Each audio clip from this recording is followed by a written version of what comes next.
If you guys are still playing FC24 and you want some cheap coins, make sure you check out MMOEXP.com. Their link is down in the description. They're very cheap, they're very reliable, and if you do use my code REMA, it will give you a lovely 5% discount off your order. So what's up guys, it's Ash here and welcome back to a brand new video on the channel. Hope you guys are all having a fantastic day so far. In today's video guys, we have my tactics and instructions for the 4-4-2 in FC24. A really nice balanced formation that's very good in both the attack and of course in the defense, because the 4-4-2 is like the main defensive shape people like to defending in this game. So yeah, I hope you guys do enjoy the video. Make sure you drop it a thumbs up, as it does really help me out with the YouTube search algorithm. Also sub to the channel so you never miss out on any videos, of course, and don't forget to turn on those notifications as well. And yeah, with all that aside guys, let's get right into today's video. Okay then guys, so starting off with the tactics for the 4-4-2. For the defensive style guys, we pop it on balanced, as I believe it to give us the best control over our defense. So when we want to press, for example, we can do that, and when we want to maybe be a bit more passive and drop off, we can also do that. So I like the control that balance gives me, but if you guys prefer pressure tactics because you're more comfortable with that, then that is absolutely fine.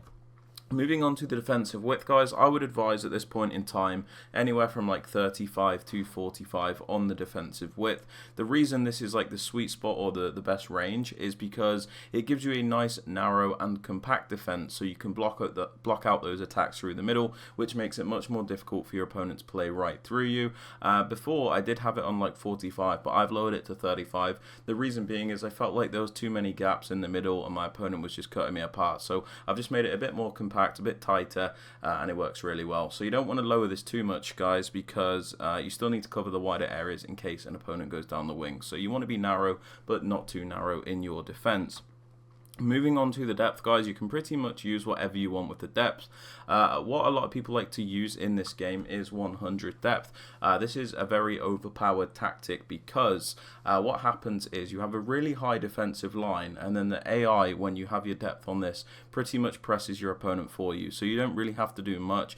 They just block a lot of passes out, congest the middle area, and it's very difficult to play through. So if you're somebody that struggles with defending, 100 depth is an option. Similarly, if the defensive line is a bit too high, another thing people like to use is 71 depth.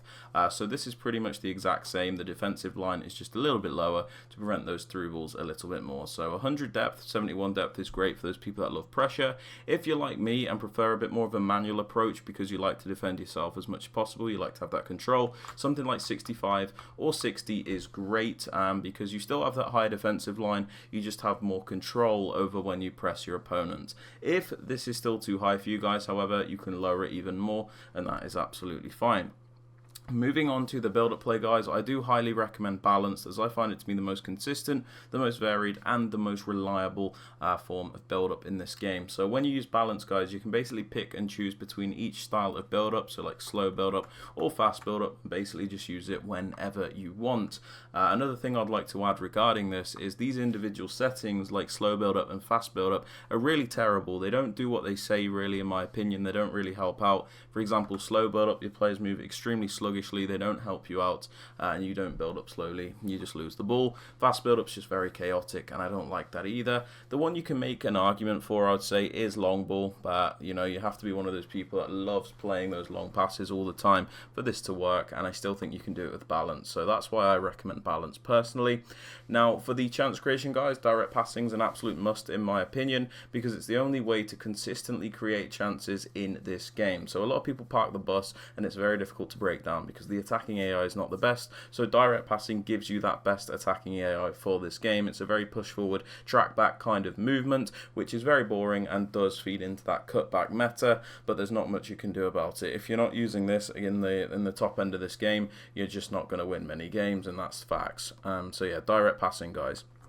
Moving on to the attacking width, there's nothing specific you have to use. I would advise though like a range of 40 to 60, 40 being more narrow, 60 being wider. The only thing you need to know, like I said, is the lower it is, the more narrow, the wider it is, the higher the depth is. Wait, did I say that right? The higher the width, the wider it is, sorry.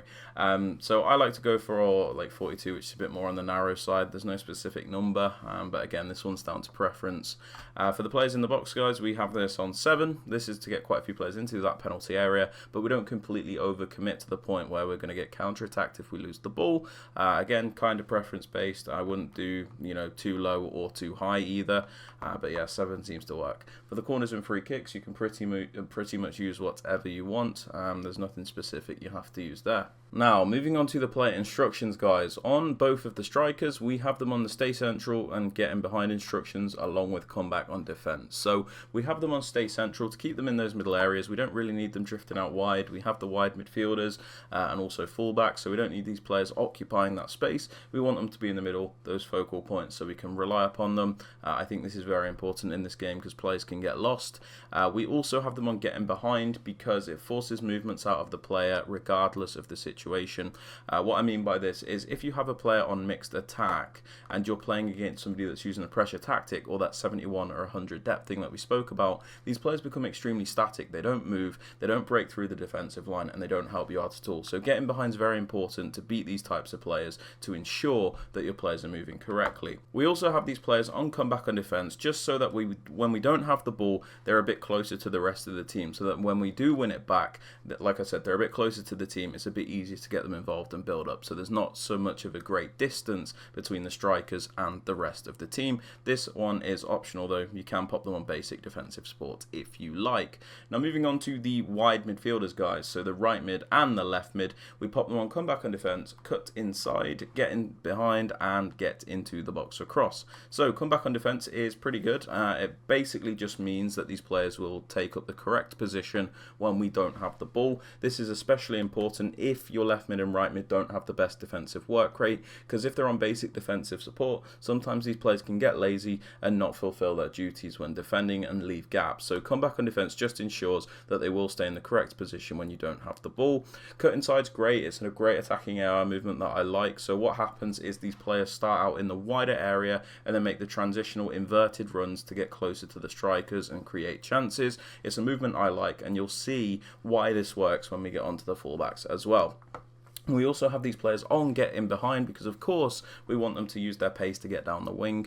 Again, it's similar to like the strikers. If you have them on balance support, for some reason left mids and right mids are programmed a bit weird, where if you have them on balance they won't make runs at all. So getting behind is pretty important just to ensure that they actually make runs and are not too static. We also have them on get into the box across, so again they don't hesitate in getting into the penalty area and helping us out there. Now moving on to the left centre mid, guys, the more defensive minded midfielder. So with your 2 centre mids, I suggest having one more defensive minded player and then a box to box next to them. That's the balance I like, because you don't want to have 2 attacking players, you'll get cooked when you don't have the ball, and you don't want 2 defensive players because you won't create anything. So on the more defensive minded player, stay back and cover centre. This is so we have that balance in the midfield, like I said, don't want him flying forward, and then cover centre to cover the middle area, as we already have a left mid and right mid covering the wings. Now for the right centre mid, my more box to box style player, we have them on the default settings and cover center. So default settings because we want them to do a bit of everything. They are a box to box, so we want them to have that freedom. We want them to do that, to do a bit of everything. We don't really want them to be restricted. And then cover center again, so that they'll cover the middle as opposed to the wing, because like I said, we have the right mid and the left mid covering those wings. Now moving on to the fullbacks, whichever one is your most attacking one. In my case it is the right back. We pop them on balanced overlap. Now this works because like I said, we have the right mid and the left mid on the cut inside instruction, which means they're going to go into the more narrow areas when they make their runs, leaving space for this player to overlap and then give us that extra width. So this is very important, because if you have your fullback staying back and you have the right mid and the left mid inverting, you're not going to have any width at all, and it can be very predictable. So this player just stretches out the opponent's defense and gives those players in the narrow area more space to make their runs. I really like it. So whichever one's your more attacking fullback, pop this on. Then for the other fullback, guys, stay back and overlap, so you'll always have at least 3 defenders back at a time, but when you send them on the run forward, they'll make that overlapping run to add that extra width as well. For the 2 centre backs, leave them alone, and the keeper, we leave them alone as well. But yeah, guys, they're my tactics and instructions for the 4-4-2. Hope you guys have found this useful or informative. If you have, please be sure to drop it a like, sub to the channel if you are new, and don't forget to turn on notifications. And with all that aside, guys, hope you have a great rest of your day, and I'll catch you all in the next video. Peace out, guys. Take care.